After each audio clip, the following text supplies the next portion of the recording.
Bonjour tout le monde, je suis très content qu'on puisse se retrouver sur Un cœur pour connaître et je vous propose ce qu'on peut appeler un parcours biblique. En fait, c'est comment aussi aborder la Bible. Il y a différentes façons d'aborder ce qu'on appelle aujourd'hui la Bible. Ou bien je lis un texte et j'essaie de faire une étude, ce qu'on appelle exégétique du texte, et donc je vais même simplement m'attacher à une idée, ou bien je prends conscience qu'à travers ce qui est écrit, ce n'est pas une idée d'un texte que je suis en train d'étudier, comme je pourrais étudier les sciences, mais c'est quelqu'un qui me parle. C'est une réalité divine qui me parle. Même si aussi la réalité divine, Dieu le Créateur, me parle à travers la nature. On le voit dans l'épître de Saint Paul, la première épître aux Romains, le chapitre 1, le verset 19, 20, 21, que le Créateur se laisse percevoir à l'intelligence humaine à travers la nature. Donc le Créateur me parle aussi à travers les sciences. Néanmoins, si je me mets dans cette disposition que, en fait, c'est comme si je reçois une lettre. J'essaie de comprendre ce que la personne veut me dire. Donc si j'aborde ce qu'on appelle aujourd'hui la Bible, dans cette disposition-là, je serai en contact, en union avec la réalité divine qu'il y a à l'intérieur de cette lettre, qu'il y a à l'intérieur de ces propos. Et je pourrai me nourrir réellement de cette nourriture qui est la parole de Dieu. Comme le dira l'Écriture sainte, et ça sera repris pour les chrétiens par Jésus, on ne vit pas simplement que du pain matériel, mais on se nourrit de la parole de Dieu. C'est-à-dire que la parole de Dieu devient une nourriture. Donc, premièrement, c'est de prendre conscience que lorsque je l'ouvre le livre, en vérité, c'est comme une lettre que je reçois, tout simplement. Quelqu'un me parle et j'essaie de comprendre ce qu'il veut me dire. J'essaie de comprendre par mon intelligence naturelle et j'essaie de comprendre aussi, bien évidemment, si je suis chrétien, par le don de l'Esprit Saint, le don de l'intelligence. Il y a du vent, c'est bon, il fait beau encore, c'est pas grave. Tu sais pas d'où vient le souffle, comme dira aussi donc dans les évangiles Jésus. Je continue. Ça va être une différence fondamentale d'approche. Ça va être une différence fondamentale d'approche. Et là, je vais pouvoir encore une fois me nourrir vraiment ce que dit la parole de Dieu. Bah oui, parce qu'il est très important de se nourrir de la parole de Dieu. Je ne peux pas me nourrir uniquement que des sacrements, si je suis catholique, c'est-à-dire de la confession ou de la sainte ou de la divine messe. C'est pas possible. Jésus a donné 3 nourritures. Si on est chrétien, si on croit en Jésus, il a donné la nourriture de faire la volonté du Père. Vous pourrez revoir dans les évangiles, ça sera intéressant de retrouver cette nourriture. Il a donné comme nourriture, on ne vit pas simplement de la parole, mais il reprendra, donc on vit de la parole de Dieu. Voilà, on ne vit pas simplement que du pain, je vais dire, mais on vit de la parole de Dieu. Et il dira, celui qui mange ma chair et boit mon sang. Donc il a donné 3 nourritures. Je ne peux pas occulter une nourriture. C'est comme si je disais, pour vivre, pour être en bonne santé, je ne vais pas boire, je vais prendre que de l'air, qui est nourriture, et que de la nourriture, du matériel. Ben non, j'ai besoin de ces 3 nourritures. Donc je vous propose un parcours, véritablement un cheminement à travers la parole de Dieu pour essayer de nous nourrir, pas seulement moi, de vous nourrir, c'est pas moi qui vous nourrir. Ensemble, on va essayer de se nourrir. Je vous propose de prendre la Bible, donc un stylo, une feuille, de mettre des notes tout simplement et de véritablement d'essayer de vivre, de se nourrir de cette parole divine. Donc n'oubliez pas que c'est une parole divine, même si elle est écrite sur du papier. Commençons donc avec Abraham.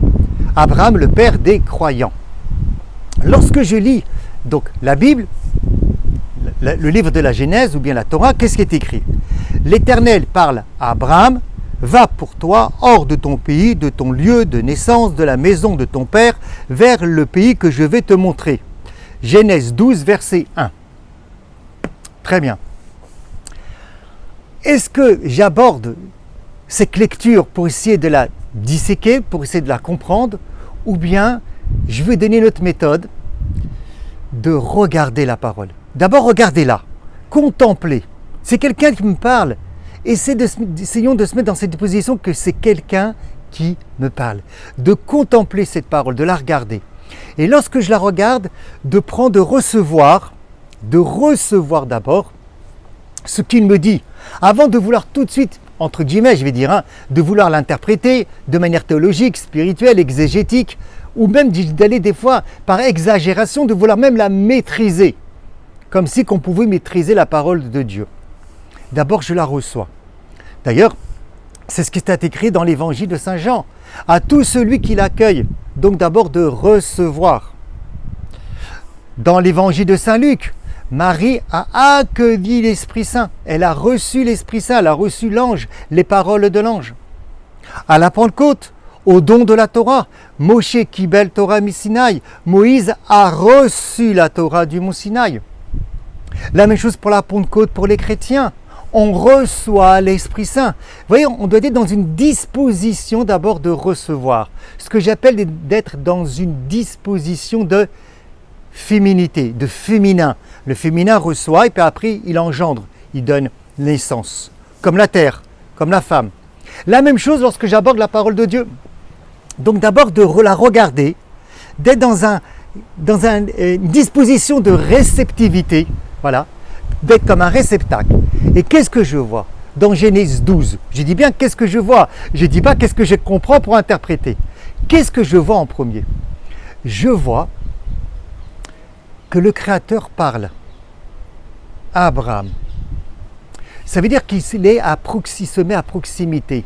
Lui, le Créateur qui est transcendant, lui qui transcende tout, lui qui est, par rapport à nous, nous sommes comme une poussière et moins qu'une poussière, il fait un acte d'humilité de se mettre au niveau d'Abraham pour pouvoir lui parler. C'est comme si, en plus forte raison, un parent va se mettre au niveau d'un enfant de 2 ans, et encore plus que cela. Vous imaginez l'importance aux yeux de Dieu de la créature humaine.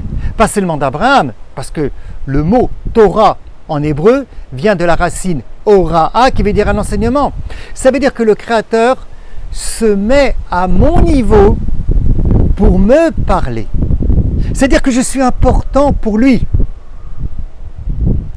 Je suis important pour lui. Vous voyez, lorsque je regarde la parole, je peux tirer de suite des enseignements concrets au niveau spirituel, au niveau psychologique, au niveau sentimental, émotionnel, au niveau de l'intelligence. Le Créateur parle à Abraham. Donc on a un Créateur, un Dieu qui parle. Un Dieu qui est en mouvement, il parle. La créature est importante, il veut lui dire quelque chose. Il s'adresse à lui, comme Dieu s'adresse à toi tous les jours, à travers la parole ou à travers les événements de la vie. Mais Dieu s'adresse à toi, tout le temps, à chaque moment. Autre chose que je vois, lorsque c'est écrit que le Créateur, l'Éternel, parle à Abraham, c'est lui qui prend l'initiative de lui parler. C'est lui qui prend l'initiative de lui parler. Donc, la question qu'on peut se poser, est-ce que je laisse prendre Dieu l'initiative dans ma vie?